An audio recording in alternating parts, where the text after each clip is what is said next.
Soyez savoir, we love Today FM. Today FM rocks. Today's hit music on Today FM.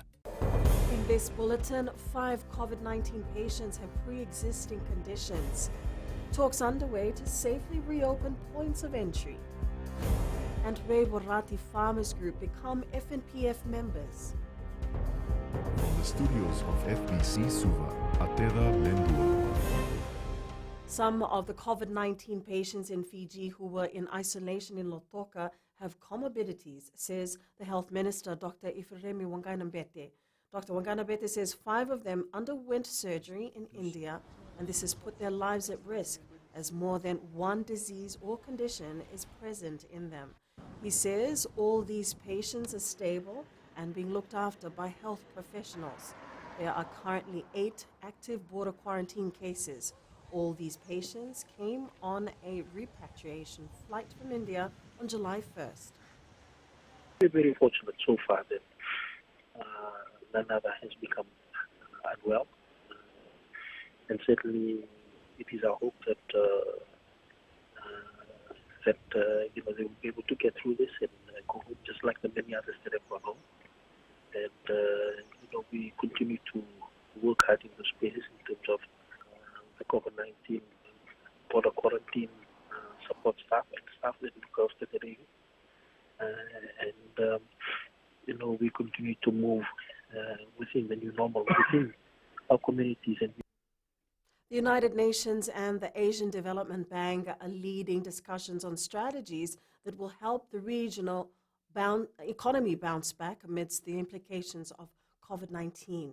Fiji and 5 other regional countries held a virtual meeting yesterday on multi-sectorial considerations and assistance to safely reopen national entry points.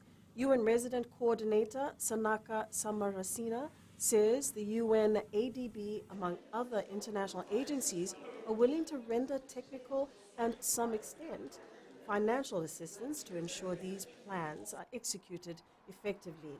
These include the establishment of clear protocols targeting pre-border, at-border, and post-border opening for both air and sea transport. If you're an airline, you can't just abide by standards of one country because the flight is going to another country too. So you have to have an agreement between 2 countries to have protocols and standards in place that are acceptable to both countries. And this kind of roundtable is to actually prepare the countries to have the standards, the minimum standards that are acceptable to other countries within the region and beyond the region. So the number of child cases reported in the first quarter of the year is alarming. According to the Child Welfare Act National Database, a total of 122 cases were reported in February, 97 in March, and 90 in April. More than half of the victims are females. Save the Children Fiji Chief Executive Officer Shairana Ali says the increase in reported cases remains a concern, and they're educating the public so they can speak out and report about such incidents. We are working with the social welfare department and also, at the community level. We have now moved towards establishing reporting mechanisms and, educating communities to be in a position to recognize the signs of trafficking of children and be able to report to the relevant authorities. The Agriculture Ministry successfully launched the voluntary Fiji National Provident Fund membership with the Borati Farmers Group yesterday. This initiative is the first of its kind, aimed at ensuring farmers have access to certain benefits and are looked after through their pension post 55 years of age. Koroi reports. More farmers from the rural and maritime areas will also be included in the voluntary FNPF membership program. We're beginning with 12 farmers who will be fleshing their membership card today. There's another close to 50 farmers will become members of the Fiji National Provident Fund from this area. The Agriculture Ministry says through this initiative, they're leveling the playing field for rural farmers when compared to those in the urban areas. When you become a member of the Provident Fund, you're qualifying as a member without it's compulsory. You qualify for education assistance. If you do medically get sick, if you have enough money in your eligibility, you can get medical treatment in major hospitals. Or if you have quite a lot, you can be taken overseas. I've been farming most of my life and I have been able to support my family and build a house. I welcome this initiative. The government is working to ensure that those in the informal sector are also included in the country's only social security institution, the Fiji National Provident Fund. Corey Tandulala, FBC News. A group of women in Kasavo village, Naitasiri, are determined to continue with their freshwater mussels or kai business despite the massive impact of COVID-19. These women say most of their income comes from selling kai, as many of their breadwinners have been laid off. Vendor Naomi Koroi says earning at least $1 a day is a blessing. Sales are not the same right now because many of our customers are tourists who usually go past the village, and sometimes people who are going back to overseas stop to buy a hippo too to take with them. But we still receive some customers and manage to earn $20 to $40 a day. That helps my family get through at least 2 days. Around 60,000 families residing in traditional villages, farming communities and informal settlements will receive wood-burning efficient cook stoves. This is provided under the Improved Cook Stove program in Fiji at no cost to them. Minister for Economy Aya Said Kayum handed over the cook stoves to 78 women in Kalokolebu village outside Lami town yesterday, marking the official launch of the program.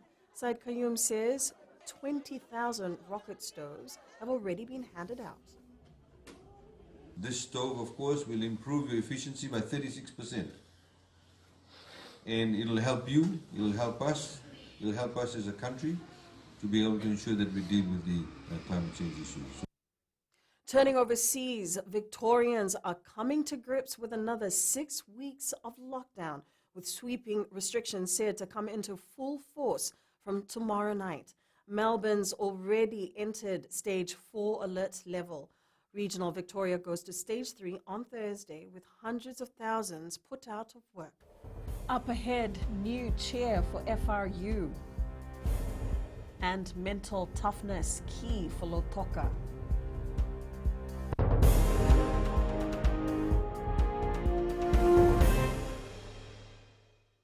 Bula FM, number 2 NSR. Bula FM, number 2 NSR.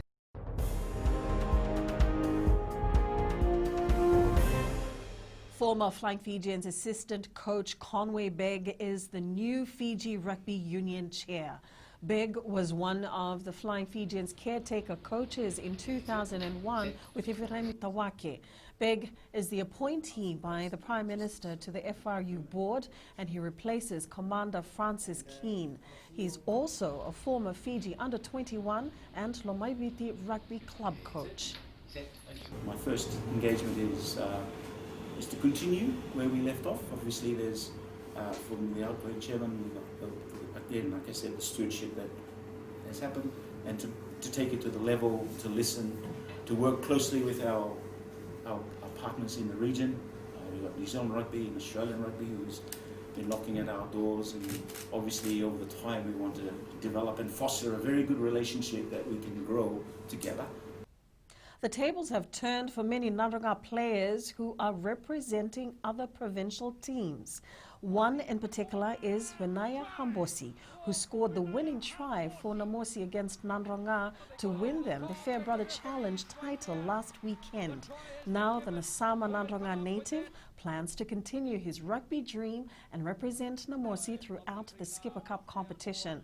After making his debut in last week's match against Tailebu, the 20-year-old says he has his sight on greater things. Plan to continue representing NAMOSI in the Skipper and Fair Brother Challenge, and this is a platform to boost my talent in rugby. Mental preparation has been critical for the Lautoka soccer team when the season started, and also leading up to the Punja's Battle of the Giants tournament. Blues coach Ravinesh Kumar says this is important as many players are facing the effects of the pandemic. Kumar says the sessions over the past few days have been critical towards psyching up the players. The coach is satisfied with the training sessions and says it will become intense in the days ahead. The players are mentally and psychologically they are affected. Some of them they're not working, they're looking after the parents, after the children. And football is the only breadwinner for them now.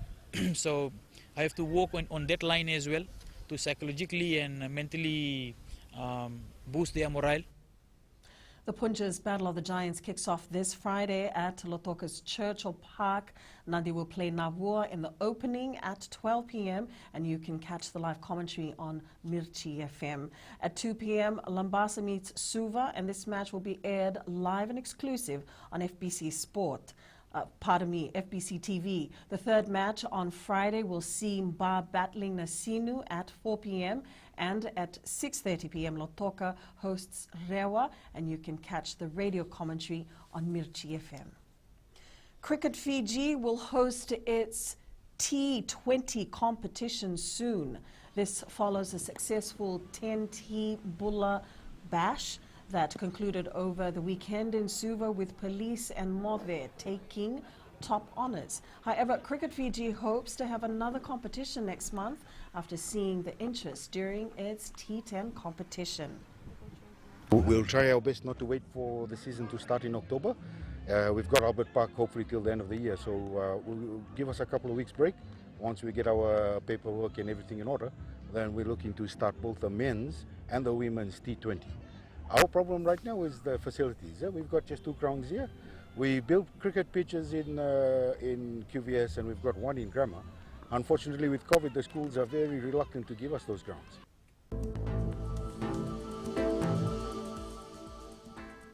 A trough of low pressure remains slow-moving over the eastern parts of Fiji and is gradually moving eastwards away from the group. You can expect occasional showers and possible isolated thunderstorms over Lau and the Lomaiviti group. Showers will gradually clear from later today. And that's your FBC News Now. Join us again at 7 p.m. for our major bulletin.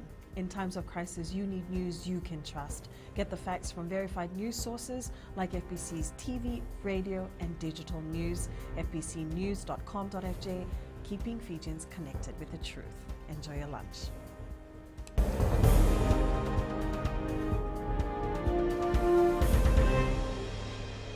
Bula, I'm Miri. I'm from Lotoka and I love Gold FM because they play all my classic hits.